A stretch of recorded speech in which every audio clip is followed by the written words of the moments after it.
hari Minggu. Ketemu lagi dengan Kak Gaby di Kids in Christ Online Service hari ini tanggal 6 Juli 2025. Hari Minggu ini kita akan belajar suatu kisah dengan judul pelajarannya Melawan Rasa Benci. Benci itu apa sih? Siapa yang rasanya kesel banget sama seseorang? Hati-hati, rasa kesal yang berlebih bisa jadi habis itu rasa membenci dia. Ya, tapi sebelumnya kita akan berdoa dulu, lalu kita akan mendengarkan lagu pujian, baru kita dengerin cerita firman Tuhan. Mari kita berdoa. Tuhan Yesus, terima kasih buat penjagaan Tuhan selama seminggu kemarin. Kami bisa bertemu lagi dalam Sekolah Minggu Kids in Christ Online Service pada hari ini. Kami mengucap syukur buat berkat Tuhan, pertolongan, dan kasih setia Tuhan sampai pada hari ini. Kami mau memuji Tuhan, kami mau mendengarkan cerita firman Tuhan. Tuhan Yesus tolong supaya kami duduk manis dan mendengarkan cerita firman Tuhan dengan sungguh-sungguh, sehingga kami makin mengenal Tuhan Yesus sebagai Tuhan dan Juru Selamat pribadi kami, dan kami hidup menyenangkan hati Tuhan. Tolong juga Kak Gaby supaya apa yang Kak Gaby sampaikan sesuai dengan kehendak Tuhan dan mempermulakan nama Tuhan. Di dalam nama Tuhan Yesus kami berdoa dan mengucap syukur. Haleluya. Amin.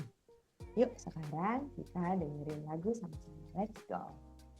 Yesus ku panggil, Yesus ku undang, masuk dalam hatiku. Yesus ku panggil, Yesus ku undang, masuk dalam hatiku. Memimpin, menuntun setiap langkah hidupku, sucikan, kuduskan semua dosaku. Yesus ku panggil, Yesus ku undang, masuk dalam hatiku. Yesus ku panggil, Yesus ku undang, masuk dalam hatiku. Memimpin, menuntun setiap langkah hidupku, sucikan, kuduskan semua dosaku. Tuhan Yesus, masuklah dalam hatiku, ampunilah dosaku, jadilah Tuhanku, mulai sekarang sampai selamanya. Terima kasih Tuhan, amin. Adik-adik, kita sudah berdoa, sudah menyanyi sama-sama. Sekarang kita akan dengerin cerita firman Tuhan. Kak Gaby tadi sudah bilang judulnya adalah Melawan Rasa Benci. Rasa marah yang berlebihan sampai kamu berdosa, sampai kamu tidak suka sama seseorang dan membuat kamu jadi berdosa. Nah, ceritanya adalah kita ambil dari Kisah Para Rasul 6-7. Adik-adik jangan lupa untuk dibaca ya di rumah ayatnya. Yang belum bisa baca bisa minta bantuan orang-orang di rumah untuk bantu baca ayatnya. Kita mengambil cerita dari seseorang yang takut akan Tuhan, seorang pengikut Tuhan Yesus yang dipenuhi Roh Kudus, penuh karunia dan kuasa. Namanya Stefanus. Karena dia penuh karunia dan kuasa, dia melakukan banyak mujizat. Dan dia juga bisa bersoal jawab atau bertanya jawab dengan orang-orang Yahudi. Karena dia penuh hikmat, tidak ada yang bisa melawan hikmatnya. Karena Roh Kudus yang menolong Stefanus ini untuk berbicara. Sehingga waktu ada orang-orang Yahudi yang mau berdebat dengan dia menang. Nah, hal ini membuat orang-orang Yahudi tidak suka. Mereka tidak suka kalah dari Stefanus. Lalu mereka melakukan hal yang jahat. Ingat, rasa tidak suka mereka menjadi suatu kebencian sehingga mereka berdosa. Mereka melakukan hal yang jahat. Mereka menuduh Stefanus menghujat Allah, padahal Stefanus tidak menghujat Allah. Tapi karena mereka menuduh Stefanus menghujat Allah, Stefanus akhirnya dibawa ke mahkamah agama. Dia diadili di sana. Tidak berhenti di situ adik-adik. Waktu dia dibawa ke mahkamah agama, orang-orang Yahudi ini membiarkan kebencian bertumbuh dalam hati mereka. Mereka begitu marah sama Stefanus. Mereka begitu kesal sama Stefanus. Mereka benci sama Stefanus sehingga mereka berbohong. Mereka menyuruh orang bersaksi palsu, berbohong juga. Bersaksi palsu tuh jadi melakukan pernyataan atau kesaksian tapi tidak benar. Jadi orang-orang yang bersaksi palsu itu bilang kalau Stefanus menghina tempat kudus dan hukum Taurat. Orang-orang sangat marah kepada Stefanus. Tapi apakah Stefanus marah juga kepada mereka? Setelah orang-orang menuduh dia, Stefanus diberi kesempatan untuk berbicara, adik-adik. Apa yang Stefanus lakukan ya? Apakah Stefanus ngamuk, marah karena dituduh melakukan hal yang tidak dia lakukan? Ternyata dia tidak membalas kebencian orang Yahudi.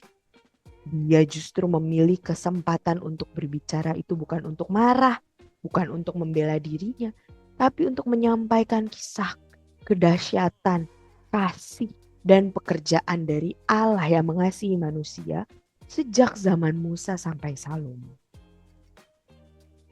Orang-orang yang mendengar bingung dan marah karena kok Stefanus bukannya marah malah menceritakan tentang Allah dari zaman Musa sampai Salomo. Terakhir Stefanus menutup perkataannya dengan kata-kata, kamu telah menerima hukum Taurat yang disampaikan oleh malaikat-malaikat, akan tetapi kamu tidak menurutinya. Wah, orang-orang Yahudi itu terkejut dan tersinggung. Mahkamah agama tertusuk hatinya. Mereka marah, mereka makin kesal karena dibilang bahwa mereka tidak menaati hukum Taurat. Mereka marah sama Stefanus. Tapi Stefanus saat itu, yang Stefanus lakukan adalah dia melihat ke atas, ke surga, menatap langit, dan dia melihat kemuliaan Allah. Begitu dia melihat kemuliaan Allah, orang-orang makin ngamuk, mereka berteriak. Mereka menyeret dia ke jalan dan mereka melempari dia dengan batu. Mereka membunuh Stefanus. Ingat, saking bencinya mereka mengatakan hal-hal yang berbohong dan akhirnya mereka membunuh Stefanus. Tapi saat Stefanus dilempari dengan batu, Stefanus bukannya marah, bukannya berdoa sama Tuhan supaya dibalaskan kejahatan mereka, tapi Stefanus berdoa kepada Tuhan dan bilang, Tuhan, terimalah rohku dan janganlah tanggungkan dosa ini kepada mereka. Stefanus minta supaya dosa yang mereka lakukan, yaitu menuduh dia, membenci dia, memberikan saksi dusta, dan melempari dia dengan batu sampai mati, itu tidak ditanggungkan kepada mereka. Jadi kita belajar apa ya di sini ya? Kita lihat di sini perbedaan antara Stefanus dan orang Yahudi. Ingat, waktu kita membenci orang, kita sudah mulai menyusun hal jahat di pikiran kita. Jadi kalau kita tidak menghentikan perasaan benci itu, kita bisa jadi berbuat dosa. Karena begitu membenci aja kita udah berdosa. Kalau kita biarkan itu berkembang, itu akan tambah berdosa. Seperti orang-orang Yahudi itu. Mereka berbohong, mereka menuduh yang jelek-jelek pada Stefanus, bahkan mereka membunuh Stefanus. Ya, ingat, kalau kalian ingat cerita tentang Kain dan Habel, karena kebencian, kakak Kain membunuh adiknya Habel. Karena dia benci ngelihat adiknya persembahannya diterima Tuhan sedangkan dia enggak. Jadi adik-adik, kalau kita ada rasa enggak senang sama orang, kalau kita iri sama orang, jangan biarin hati itu dan pikiran kita itu dipenuhi kebencian, kemarahan, dan kedengkian. Tapi kita harus memenuhi hati dan pikiran kita dengan iman dan minta Roh Kudus memenuhi dan menguasai seperti Stefanus. Sehingga kita tetap dapat mengasihi dalam keadaan apapun. Walau keadaan di sekitar kita jahat, kepada kita seperti orang-orang Yahudi kepada Stefanus, Stefanus tetap bisa mengasihi. Mengapa? Karena dia dipenuhi dengan Roh Kudus. Tuhan tolong kita supaya kita punya hati yang penuh dengan iman dan kasih dan dipenuhi oleh Roh Kudus, sehingga kita tidak mudah untuk benci, tidak mudah untuk marah, tidak mudah untuk dengki. Begitu ada perasaan yang memulai untuk tidak suka pada orang dan benci, kita usir itu dalam nama Yesus dan kita minta Roh Kudus menguasai kita. Tuhan tolong adik-adik, Tuhan tolong kita ya. Mari kita berdoa. Tuhan Yesus, kami mengucap syukur buat cerita firman Tuhan hari ini tentang Stefanus dan orang-orang Yahudi. Kami mau mencontoh Stefanus yang memenuhi hatinya dengan iman, dengan kasih, dan dipenuhi oleh kuasa Roh Kudus. Sehingga dia mampu mengampuni, mampu mengasihi orang-orang yang jahat kepadanya. Kami tidak mau mencontoh orang-orang Yahudi yang mengisi hatinya dengan kebencian, kemarahan, dan kedengkian. Sehingga mereka menjadi berdosa. Kami tidak mau berdosa. Tuhan Yesus tolong kami, Roh Kudus, mari masuk penuhi hati kami, penuhi pikiran kami, supaya apapun yang kami lakukan menyenangkan Engkau, menjadi berkat buat orang-orang di sekitar kami, mempermuliakan nama Tuhan. Terima kasih Tuhan Yesus buat kesempatan sekolah minggu kami hari ini. Pertemukan kami kembali minggu depan. Tuhan memberkati setiap sekolah kami, keluarga kami selama seminggu ke depan. Kami sehat, kami hidup mempermuliakan Tuhan dan menjadi berkat buat orang-orang di sekitar kami. Di dalam nama Tuhan Yesus, kami berdoa dan mengucap syukur. Haleluya. Amin. Tuhan Yesus memberkati adik-adik. Sampai minggu-minggu selanjutnya. Bye-bye.